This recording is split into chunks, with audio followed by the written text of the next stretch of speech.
నమస్తే బ్రదర్. నమస్తే సార్. రాష్ట్రంలో పోలింగ్ ఎలా జరిగింది అనుకుంటున్నారు? అంతా ప్రశాంతంగా జరిగిందా? పోలింగ్ అయితే చాలా ప్రశాంతంగా జరిగిందండి. ఓటర్లు అందరూ కూడా ప్రశాంతంగానే ఓట్లు వేసుకున్నారు. మరి రాష్ట్రంలో పోలింగ్ అయిపోయింది కదా, ఎవరు అధికారంలో రాబోతున్నారు? అధికారంలోకి అయితే పక్కాగా జగన్మోహన్ రెడ్డి గారే రాబోతున్నారు. మరి రాష్ట్ర ముఖ్యమంత్రిగా జగన్మోహన్ రెడ్డి రాబోతున్నారు, చంద్రబాబు నాయుడు రాబోతున్నారు? రాష్ట్ర ముఖ్యమంత్రిగా అయితే జగన్మోహన్ రెడ్డి గారే ప్రమాణ స్వీకారం చేస్తారు. జూన్ 4వ తారీఖున ఓట్లన్నీ కూడా మాకే, పోలింగ్ బూత్లు అన్ని బద్దలైపోయి సీట్లు కూడా 130 మెజార్టీతో మాకే వచ్చే విధంగా ఉంది.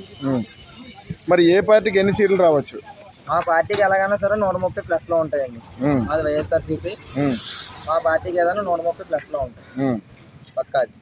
అలాగే మరి గ్రామీణ ప్రాంతాల్లో అందరికి ఏ పార్టీకి ఓట్లు వేసారనుకుంటున్నారు? గ్రామీణ ప్రాంతంలో పోల్చుకుంటే ఆడవాళ్ళు కానీ ముసలి వాళ్ళు కానీ ప్రతి ఒక్కరూ కూడా వైఎస్ఆర్సీపీకి వేశారు.